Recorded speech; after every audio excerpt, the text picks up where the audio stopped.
নিজের বাড়িতে সরকারি নথি পোড়ানোর অভিযোগে অশোকনগর কল্যাণগড় পুরসভার চেয়ারম্যানকে গ্রেপ্তার করা হয়েছে। এবার ধৃতকে কোর্টে তোলার সময় ডিম ছুঁড়ে বিক্ষোভ দেখানো হলো। সরকার চোর চোর, সরকার চোর, ফাইল চোর, মিড ডে মিলের খাওয়ার চোর, সব চোর, সরকার চোর, সরকার চোর।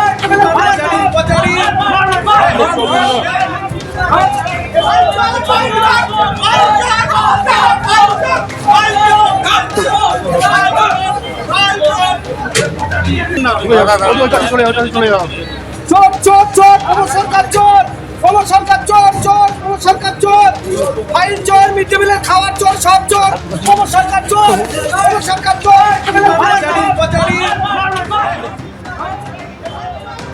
শতাব্দী রায় তিনি গতকালই বলেছিলেন যে এই যে বিদ্রোহী সংসদদের সংখ্যা, সেই সংখ্যাটা আরো বাড়তে পারে। আর আজকে আমরা কি ছবি দেখলাম, এই শতাব্দী রায়ের সঙ্গেই সুদীপ বন্দ্যোপাধ্যায় তিনি ভূপেন্দ্র যাদবের বাসভবনে পৌঁছে গেলেন। সেখানেই ভূপেন্দ্র যাদব কিছুক্ষণ আগেই তিনি তার বাসভবনে গেলেন, অর্থাৎ বৈঠক চলছে যেখানে প্রায় 2 ঘন্টা হতে চলল। ভূপেন্দ্র যাদবের বাসভবনে রয়েছেন সুদীপ বন্দ্যোপাধ্যায়। অর্থাৎ বিদ্রোহী সংসদদের যে তালিকা, সেই তালিকায় কি এবার সুদীপ বন্দ্যোপাধ্যায়ের নামও যোগ হতে চলেছে? এটাই এখন বড় প্রশ্ন।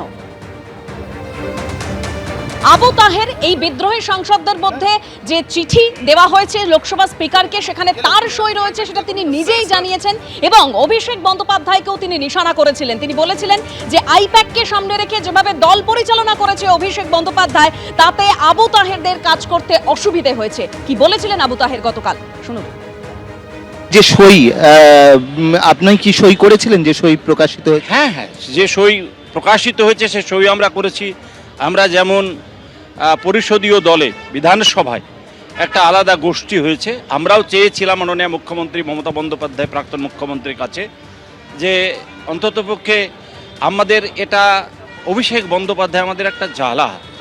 তিনি যেভাবে দল পরিচালনা করছেন আইপ্যাককে সামনে রেখেই, প্রত্যেকটা ব্লকের একটা অঞ্চলের অঞ্চল সভাপতি ঠিক করে দেবে আইপ্যাক, একটা ব্লকের ব্লক সভাপতি করে দেবে আইপ্যাক, একটা অঞ্চলের প্রধান হবে কে, উপপ্রধান হবে কে, কে পঞ্চায়েত সমিতির সভাপতি হবে, সব সে ঠিক করে দেবে। এটা হতে পারে? গণতন্ত্রে নেতাদের কোনো মূল্য নেই। তাই আজকে ভরাডুবি আমরা বলেছিলাম যে থেকে আপনারা বিরত থাকুন, আমাদেরকে অন্তত পার্লামেন্টটাকে ভালোভাবে চালাতে পারি তার ব্যবস্থা করুন। কর্ণপাত করেনি, তাই বাধ্য হয়ে আমরা 20 জনের একটা আলাদা ফোরাম তৈরি করে আমরা চেষ্টা করছি, পরিষদীয় দল যেমন কলকাতায় করেছে, আমরাও পার্লামেন্টে ওই রকমভাবে একটা গোষ্ঠী করে চেষ্টা করছি। ভেঙে খান খান তৃণমূল কংগ্রেস। লোকসভায় অর্থাৎ সংসদীয় দলেও ভাঙন ধরেছে।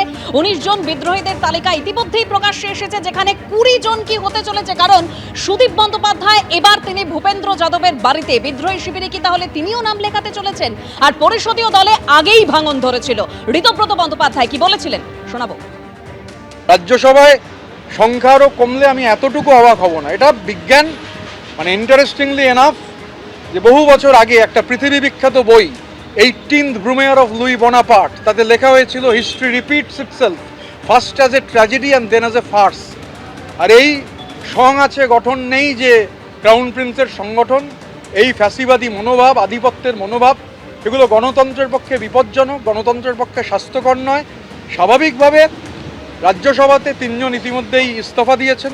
শোনা যাচ্ছে আরও অনেকে যারা এই পরিবেশে পারছিলেন না, তারা হয়তো কোনো সিদ্ধান্ত নেবেন। লোকসভাতে 19-20টা নাম দেখা যাচ্ছে।